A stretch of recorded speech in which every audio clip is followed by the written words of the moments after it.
everyone, and welcome back to Anne's Family Recipe. It's my favorite time of year, the month of October, or Crocktober as it's referred to, in this neck of the woods anyway. Today I'm sharing with you 3 easy and tasty dinner ideas that you can make in your slow cooker. I have tons of crockpot recipe videos on my YouTube channel, so I'm going to link to all of them in my description box below. There's chicken chili, there's my favorite sausage and tortellini soup, amazing flavor there. There's even some dessert recipe ideas. So make sure after you watch this video, you check down in my description box below for even more delicious recipe ideas. If you're new to my channel, don't forget to subscribe and give this video a thumbs up.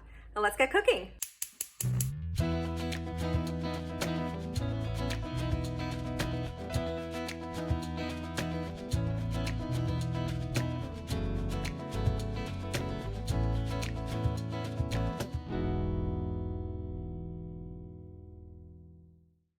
I had never tried making a meatloaf in a crock pot before, and I wanted to.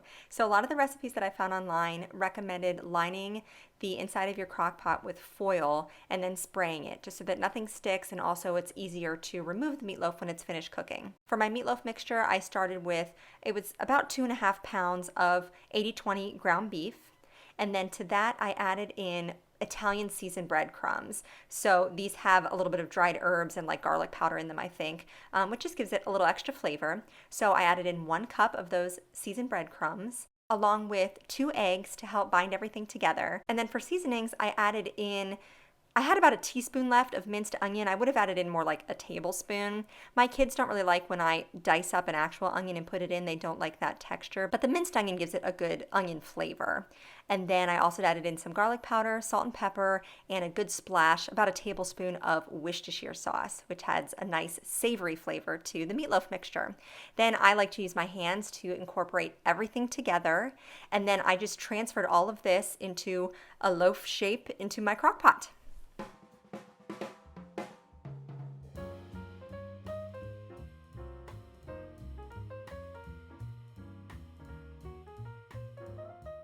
Comment below, do you prefer a ketchup-based sauce or a gravy with your meatloaf? I grew up with ketchup, so I decided to make a little ketchup-based topping for this meatloaf, just to add a little extra flavor, because usually if I'm baking a meatloaf in the oven, I wrap it in bacon, which gives it incredible flavor and just adds an extra layer, but I did not want to put bacon in the crock pot because I knew it wouldn't get crispy on the outside. So for this sauce, I used probably a 1/2 cup of ketchup, a heaping tablespoon of brown sugar, a little bit of garlic powder and onion powder, and then a splash of Worcestershire sauce, and then stirred that all together. And then I spread that evenly over the surface of my meatloaf.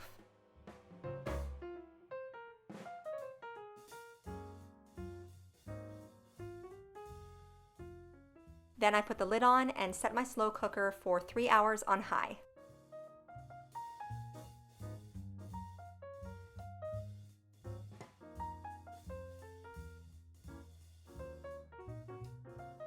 I wanted to double check that my meatloaf was fully cooked through, so I just inserted a meat thermometer really quickly after 3 hours, and it was over 160 degrees, so I knew it was fine inside. Even though I had that foil in there to easily transfer that meatloaf onto my cutting board, there was so much rendered fat, it was going to be a mess. So I grabbed my turkey baster and just used that to remove some of the excess drippings that were in the crock pot, and then I could more easily transfer it without things spilling everywhere onto my cutting board.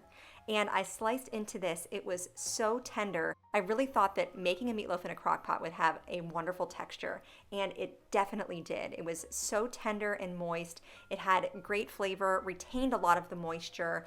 Something that I really like is that a lot of the fat renders out when I bake my meatloaf, and that fat starts to burn and smoke as the meatloaf is still cooking, and that didn't happen here in the crock pot. But I do highly recommend this technique. It was easy, had great flavor and texture.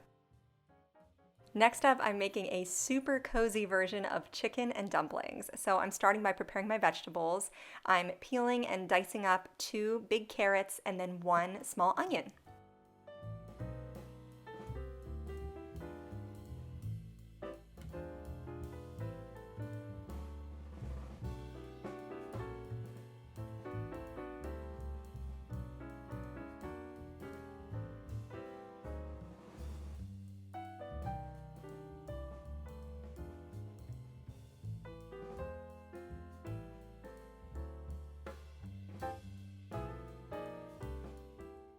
I sprayed the inside of my crock pot so nothing would stick, and then added in 2.5 frozen boneless skinless chicken breasts.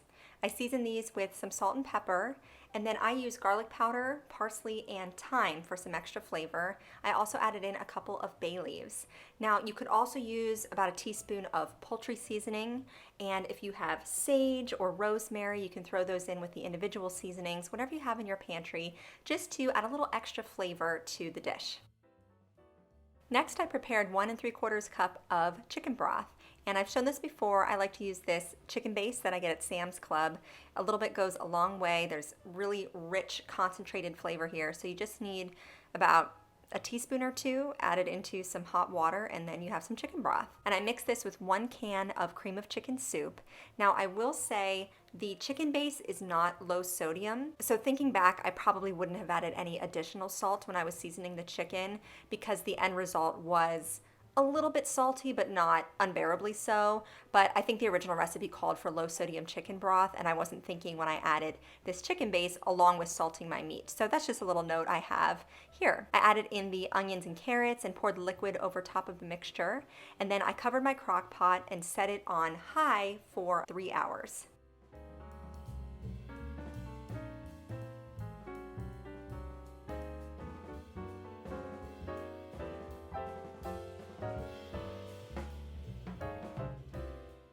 After 3 hours of cooking, I used 2 forks to break up the chicken breast a little bit. I didn't completely shred it. I wanted larger chunks of meat throughout the broth. And then I added in 1/2 cup of frozen peas and some biscuit topping. I also removed the bay leaves at this time. You probably only need 1, but mine were all scraggly and broken up, so I thought 2 was the equivalent of 1 nice bay leaf, just so you know.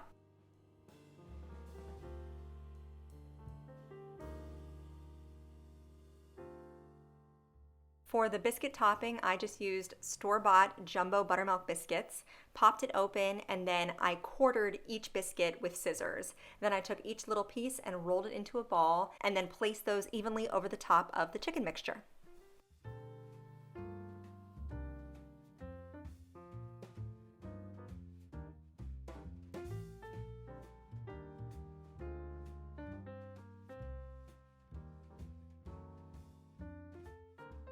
I put the lid back onto my slow cooker and cooked this for an additional hour on high.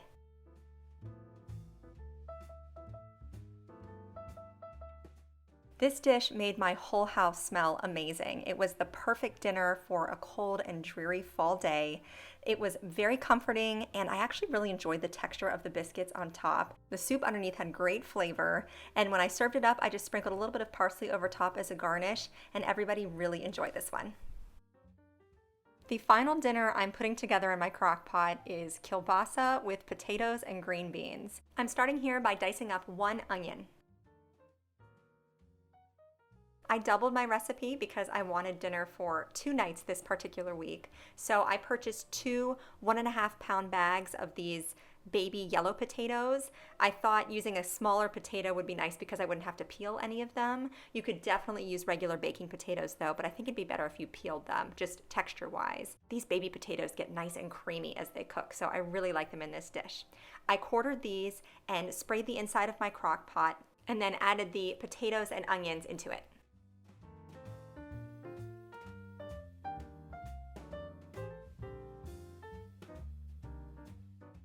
Next, I diced up my kielbasa sausage. So like I said, doubling the recipe, so I used 2 whole sausage links, and I just cut these into about 1-inch pieces, but you can make the pieces larger or smaller, whatever you like.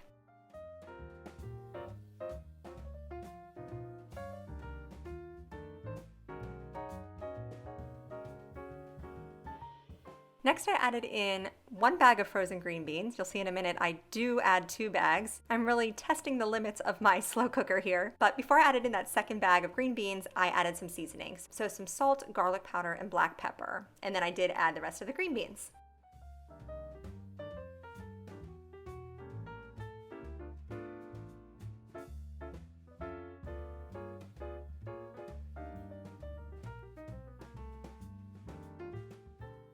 Lastly, I added in 3 cups of chicken broth. I just poured this all over the top, put the lid on, and set this on high for 4 hours.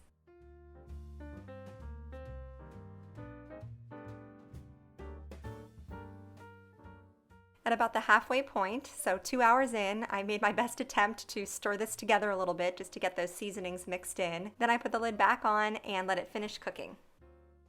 So here are my final thoughts on this dish. First of all, the house smelled great. Second of all, my kids really enjoyed this. In my opinion, it was a little bit bland, but it worked out well because that actually made it quite kid-friendly. One of my kids separated the kielbasa out and dipped it into ketchup. Another one made it into a kielbasa sandwich. I added some black pepper to mine and served all of them with a side of applesauce. I think this would be a great dish to have to serve a crowd for an Oktoberfest theme get-together. I dipped my sausage into some spicy brown mustard and it tasted great. So this was definitely a crowd pleaser and very, very easy to put together. Thank you so much for joining me here today in my kitchen for some cozy crockpot recipes. Happy Crocktober, everybody!